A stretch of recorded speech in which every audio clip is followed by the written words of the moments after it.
the son of the lion, There is no going back to the old life. who fought the world to win a nation. We must have this land.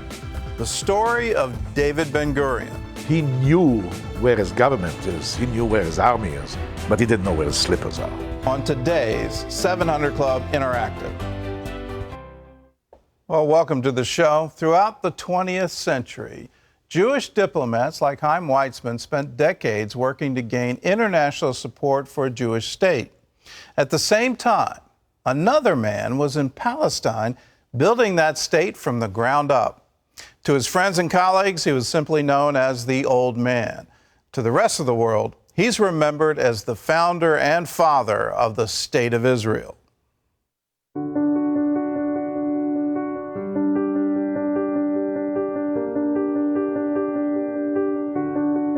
Born David Gruen in 1886, David Ben-Gurion was one of 11 children. When he was just 3 years old, his grandfather taught him how to speak Hebrew. He also read him the stories of the Bible, the book that would shape Ben-Gurion's views throughout his life. For him, the Bible is the essence of our life.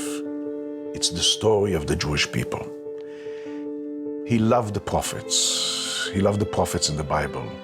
He loved the language of the Bible. For him, the Bible was the essence of the Jewish people. And it's not only that he knew the Bible from front to back, he knew it, he lived it. In many times where I saw him talking to people and talking to rabbis, he knew the Bible better than they knew it. And it was fascinating. During his life, Ben-Gurion would learn several languages. But for him, there was only one language and one land for the Jewish people. The Hebrew is the language of the Bible. He wanted to go back to the language. He wanted that we will go back, that the nation will go back to Hebrew.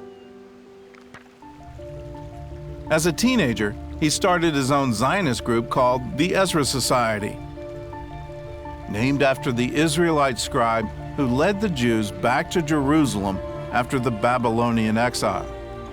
Their goal was to promote the study of Hebrew.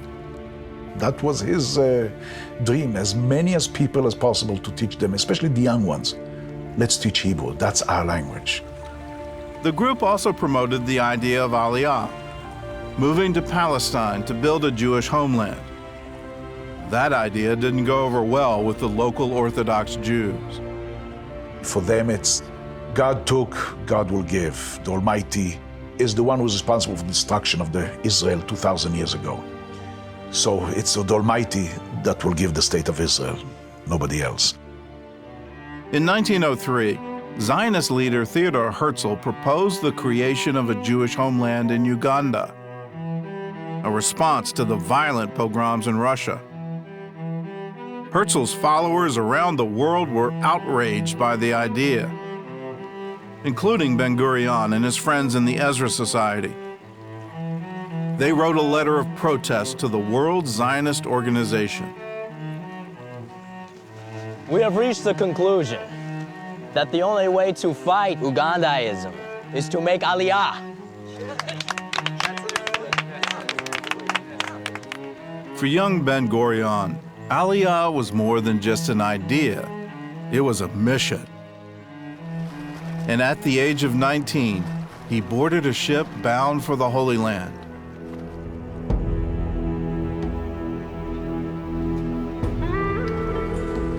'1906 is the day that he lands in Jaffa.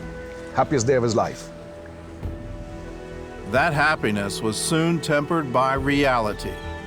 In 1906, the villages of Palestine were dominated by Arabs, and the founding of the first kibbutz was still 3 years away. The only places for Jewish immigrants to go were a few settlements started by Baron Rothschild. He had a problem with these 13 settlements. The work was not done by the Jews. The work was done by the Arabs. In order to own the land, you've got to work the land. If you work the land, you own it. If someone else works it, he owns it. That's his belief. He has a conviction about it. and he put that conviction to the test. Work was scarce, so Ben-Gurion took jobs wherever he could find them. Carrying manure in the orange groves, stomping grapes in the vineyards, or hauling boulders and plowing fields in the Galilee. It was very hard for him. Physical labor was very, very, very hard. He was not a very strong man. He was not the healthiest person, the most athletic person as a kid, etc. But he survived. He had the belief, he had the will, and he worked through it. When I grew up and I started to learn about it and to hear about it, I always looked at him and I said, my God, if he could do it, what about us, you know? I wandered from settlement to settlement. My clothes in tatters, my body on the edge of breakdown from famine. I quickly succumbed to malaria. A doctor said I would never shake the disease and that for me, staying in Palestine meant death. But I wrote to my father. There is no going back to the old life. After 4 years of physical labor, Ben-Gurion moved to Jerusalem to help publish a Hebrew newspaper. It was at this time that he and his friends decided to change their names, and Gurion became Ben-Gurion, which means son of the lion in Hebrew. It's a systematic way of thinking. Language, Hebrew. Work, Hebrew. The next thing is Hebrew names. You'll ask me, who is Joseph Ben-Gurion? Joseph Ben-Gurion was the Minister of Defense of Jerusalem when Jerusalem fell to the hands of the Romans.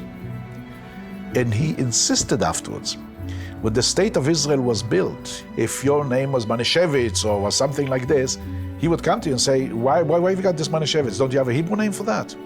In the Israeli army, when it was developed, anybody who went from a major to a higher rank had to change his name to a Hebrew name. That's him. This is the old and this is the new, and he was creating the new. In Jerusalem, Ben-Gurion soon realized that the Jews had no hope of a state without a leader. Once I asked him, I said, what is it? You woke one day and I said to him, you woke one day and decided that you want to build a country? I said, if anybody would tell me that on the street, I would say that he's a lunatic. He says, Alon, when I had questions and nobody could give me the answers, that's when I decided I've got to give the answers. At the time, Palestine was part of the Ottoman Empire, so Ben-Gurion spent 3 months learning Turkish. Then he went to law school in Istanbul, with plans to represent Jewish Palestine in the Ottoman government. But his plans were interrupted by the outbreak of World War I. The Turks entered the war on the German side, and in Palestine they singled out the Jews, whom they accused of siding with the British. Ben-Gurion was one of several Jewish leaders who were rounded up and expelled. He sailed for New York, where he met his wife, a young nurse named Paula. They would be married until her death 50 years later. She was the boss.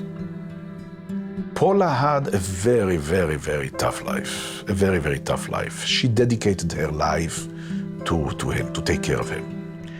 The economic situation was not very, very strong in the house. So Paula, for example, as a mother, she used to save money, buying food only for the kids, and she did not eat. So there was some time that she was malnutrition as a mother. And you hear it, and this is the wife that later became the wife of the prime minister. How can it be? Well, that's how it was. You know, he knew where his government is, he knew where his army is, but he didn't know where his slippers are. She knew where it is. He knew that there is going to be pajamas on the bed, but he didn't know where they're coming from. So he was building a country, she built a family. After the war, Ben-Gurion moved back to Palestine, now under the British mandate. For the next 3 decades, he devoted his life to preparing for statehood, and soon he became the undisputed leader of the Jewish national movement. He helped organize a new labor union called the Histadrut, which functioned as a pre-state Jewish government. The Union supervised massive waves of immigration, plus the creation of hospitals, schools, sanitation, and public works. But more Jewish immigrants meant more trouble with the Arabs. In 1920, widespread Arab riots rocked Palestine, and the British did little or nothing to stop them. So the Jewish leaders created their own underground army to protect their people. It was called the Haganah, which means defense in Hebrew. This paramilitary group would later form the core of the Israeli Defense Forces. Over time, the violence between Arabs and Jews escalated. And in 1936, the British sent a committee to investigate the so-called Palestine problem. Several Arab and Jewish leaders were called to testify before the Peel Commission, and Ben-Gurion was among them. Mr. Ben-Gurion, may I ask you a question? Where were you born? In Plonsk. Where's Plonsk? Poland. Very strange indeed. All the Arab leaders who have appeared before us were born in Palestine. Most of the Jewish leaders who appeared before us were born in Eastern Europe. The Arab people have an Ottoman land deed entitling them to this land. Do you have a document saying Palestine belongs to you? This is my document. It is the most highly respected book, and I believe that you, British, respect it also. Our right in Palestine is not derived from the Mandat or the Balfour Declaration. It is prior to that. The Bible which was written by us in our own language in this very country, is our Mandat. Our right in Palestine is as old as the Jewish people. We must have this land. For us, we don't have to get a piece of paper from the British Mandate or the Ottoman Mandate or from the Romans or from the Greeks. The land is ours. In the Bible it says, this he gave to the Jews. God gave this to the Jews. We are celebrating today, 5775. This is our new year. Now let's talk about all the rest of the history. When was England born? When was Iraq born? When was Egypt born? The Bible tells us exactly. This is our country. We own it. In 1937, the Peel Commission published their recommendations. They called for a partition of Palestine. The Arabs would get the larger portion, to be added to Transjordan to form one large Arab state, while the Jews got just 1/3 of Palestine. Jerusalem would remain under British control, with a corridor to the coast. The Arabs rejected the proposal outright. Most of the Jewish leaders opposed it as well, feeling that they had already given up enough of the land that had been promised to them. But ultimately, Ben-Gurion accepted the terms, a decision that sent shockwaves throughout Jewish Palestine. Everybody was against it. Why are you agreeing on that? This is not the state of Israel. This is not Israel. The issue is, today I've got nothing. So that is more than what I have now. And that is not the end story, that is the beginning story. He already sees the clouds of the Second World War. He read the book of Mein Kampf that Hitler wrote. He already knew it. And that's one of the reasons that he's talking about it. Ben-Gurion's decision also sparked controversy in his own family. One of the people who did not agree to it was his son, my father. And he writes him a letter. And in his letter it says, "Father, how did you agree to the Peel recommendation?" And then Ben-Gurion writes to him a letter. When you read what Ben-Gurion writes, every word counts. And I think that the letter, it draws a great picture of Israel and what his dream of the state of Israel. Of course, the partition of the country gives me no pleasure. The question is, would we obtain more without partition? My assumption is that a Jewish state on only part of the land is not the end, but the beginning. We shall admit into the state all the Jews we can. We shall build a multifaceted Jewish economy, agricultural, industrial, and maritime.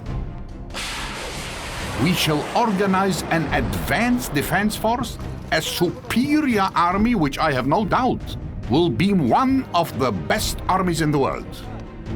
A Jewish state must be established immediately, even if it is only in part of the country. The rest will follow in the course of time. A Jewish state will come. Despite Ben-Gurion's support, the Peel Plan was scrapped after the Arabs rejected it. But just 2 years later, the British came up with another plan that nearly shattered the Jewish dream of statehood.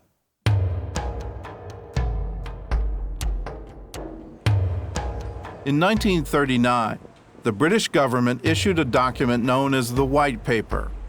Among its main points, Jewish immigration to Palestine would be drastically reduced, then end altogether after 5 years. In addition, the purchase of land by Jews in Palestine would be severely restricted. The Arabs put such pressure on the British government here that they sealed the borders, which actually condemned millions of Jews to the death camps in Europe because they were knocking on the doors, wanting to come back to their own homeland, but they couldn't because of the British decision, which was a result of the Arab pressure and terrorism. The British had another big reason to appease the Arabs. On the eve of World War II, they needed to keep control of a crucial oil pipeline that ran from Iraq to Haifa. As war drew closer, the Jews of Palestine faced a dilemma. They obviously couldn't side with the Nazis, but they also felt the British had become their enemies as well. They looked to Ben-Gurion for direction, and his response became their motto throughout the war. This blow will not subdue the Jewish people. The historic bond between the Jewish people and the land of Israel cannot be broken. We shall fight the war against Hitler as if there were no white paper, and we shall fight the white paper as if there were no war. As World War II raged in Europe, Ben-Gurion faced a war of his own in Palestine between different factions of the Jewish resistance.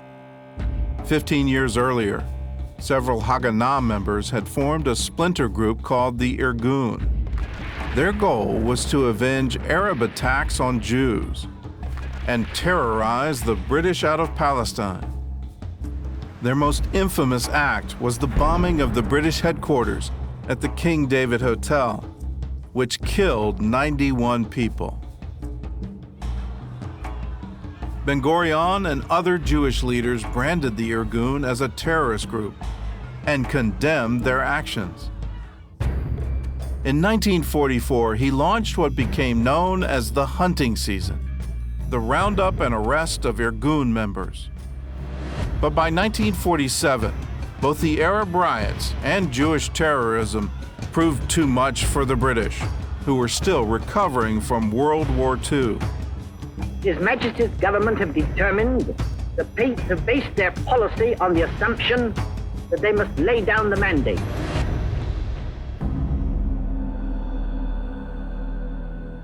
In November, the United Nations voted to divide Palestine into 2 states, one Arab and one Jewish. United Kingdom, abstain. United States, yes. The resolution of the DUC Committee for Palestine was adopted by 33 votes, 13 against, 10 abstentions. Once again, Jewish leaders accepted the offer of partition. And once again, the Arabs refused. The British mandate would officially end on May 15, 1948. For Ben-Gurion, it was the right moment to declare a Jewish state. Others around him weren't so sure.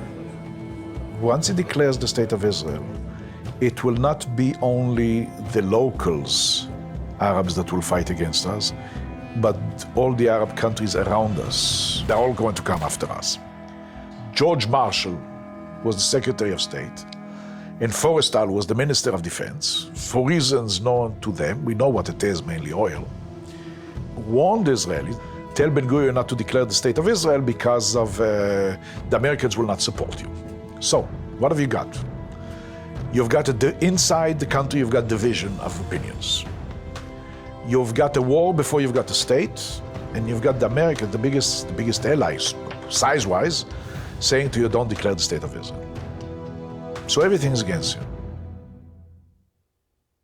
Tomorrow we're going to see more. David Ben-Gurion's story is just one of the many you'll be seeing over the next few days about the founding of the State of Israel. And I want you to be informed on this. You can't understand today's headlines unless you understand the history. How did Israel come to be? Who were the major players? What motivated them? And how did all of this happen? You can't understand what's going on today in the Middle East unless you understand this history. So if you miss an episode or you want to see a story again, all you have to do is go to 700clubinteractive.com, and then we'll have all the episodes on the website. When the series is done, you can get caught up on the ones we've already aired by just going there. And if you want to get a DVD or a Blu-ray, your choice, we're offering it for you. Again, all you have to do is go to 700clubinteractive.com, and for a donation of $10, we'll send you your choice, either a Blu-ray or a DVD. You can also call us and order it. Numbers on the screen, 888-777-1999. Well, coming up, over 250,000 Holocaust survivors live in Israel, and half of them live below the poverty line. Hear how they're getting the much-needed help they need right after this. The Holocaust ended more than 60 years ago, but that doesn't mean life is easy for those who survived. By the time communism collapsed, many of those who immigrated to Israel were too old to care for themselves. And that's where CBN steps in. Elizabeth Tishman is one of about 200,000 Holocaust survivors living in Israel. She was only 11 years old when the horror of the Holocaust began to unfold in her native Russia. Nazis forced her neighbors into ghettos. To avoid capture, her family took refuge in a friend's basement. In the darkness, she witnessed terrible tragedies. There was a little child with his mother, and he cried a lot. She suffocated him with her bare hands to keep us all from getting caught and killed. When they had to abandon their hiding place, they were eventually forced to live in the ghetto. Do you know what is it like to lay on straw when it is raining and you don't have a blanket to cover yourself? Or when a Nazi officer comes at night to search your house? It is a nightmare. After 3 torturous years, news came that the war was finally over. People ran into the streets shouting, "We're free!" We all cried and laughed and hugged each other. It was incredible. Today, like many Holocaust survivors in Israel, Elizabeth lives in poverty. When I first came here, I had only cucumbers, tomatoes, and bread and butter. CBN Israel helps Holocaust survivors by taking groceries to them each month. Elizabeth says she looks forward to every visit. I like when they come, and I like that they believe in God. If God led me through this life, and you have come to see me, that means that God has not forgotten me. Recently, Elizabeth's gas stove started to leak. She didn't have the money to fix it and had no way to cook. So we took her shopping and bought her a new stove. I want to thank you so much for your help. May God bless you and give you health and happiness.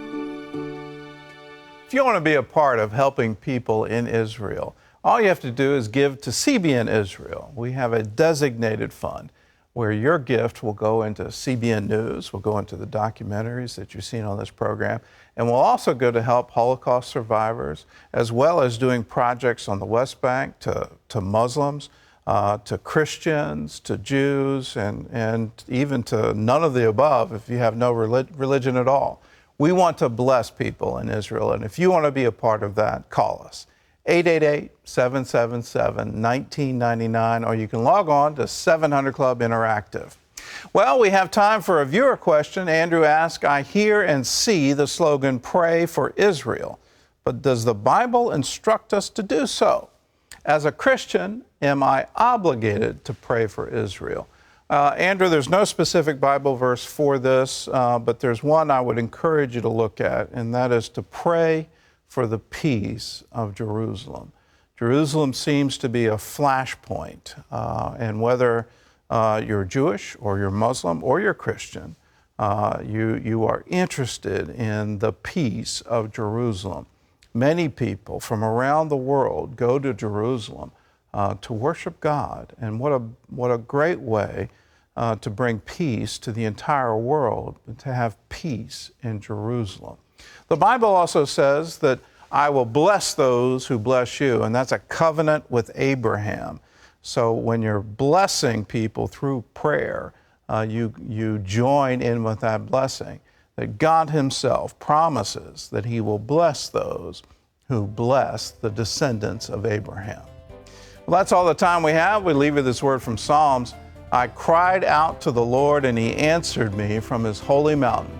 I lay down and slept, yet I woke up in safety, for the Lord was watching over me. God bless you. We'll see you again tomorrow.